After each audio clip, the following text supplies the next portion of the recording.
Serial आफत में आज की एपिसोड में वहाज और मुख्तार दोनों मिलकर पुलिस स्टेशन जाते हैं वरीशा को बचाने के लिए, जहां पे इंस्पेक्टर उन्हें बताता है कि वरीशा तो पहले भी बहुत से केसेस में सर फाड़ने वाले केसेस में यहां पे आ चुकी है और बहुत दफ़ा इसके केसेस तो मैंने हैंडल किए हैं, लेकिन पहले तो ये इस्लामाबाद रहती थी और इसके डैड आते थे जो इसकी सिफारिश करवाते थे। अब पता नहीं कैसे ये इस्लामाबाद से कराची मूव हो गई हैं और आप इसके डैड बन गए हैं।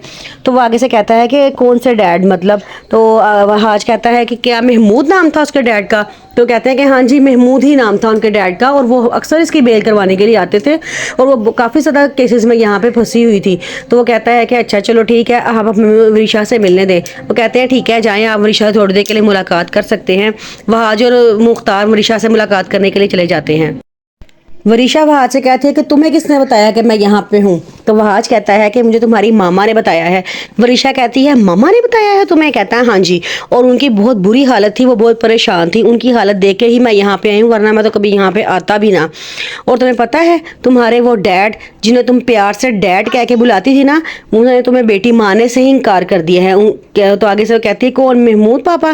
कहती है कि हाँ जी, महमूद साहब जिनको तुम डैड कहती हो ना, उन्होंने साफ माने से इनकार कर दिया कि तुम उनकी बेटी ही नहीं हो।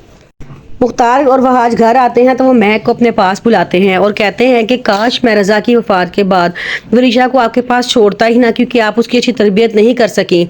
आपने उसको वहाँ पहुँचा दिया है जहाँ हमारे ख़ानदान की आज तक कोई औरत नहीं गई। आगे से महक को बड़ा गुस्सा आता है, वो फ़ौरन ही वहाज के ऊपर गुस्सा करना शुरू कर देती है। कहती है कि यही चाह रहे थे ना तुम कि मुख्तार के दिल में जो मोहब्बत वरीशा के लिए है वो सारी मोहब्बत ख़त्म हो जाए। तुम यही चाह रहे थे ना, इससे सारा ड्रामा तुम्हारा ही रचाया हुआ है, वरना मेरी बेटी तो यहाँ से हॉस्पिटल गई थी। मुख्तार को बड़ा गुस्सा आता है, वो कहता है बस कर दो तुम अपने ड्रामे करना और वरीशा को बचाना। तुम्हारी इन्हीं हरकतों की वजह से वरीशा आज इस मकाम तक पहुंची है। अब बस, अब तुम्हारा खेल खत्म हो चुका है, अब उसको सीधी राह पे आने दो।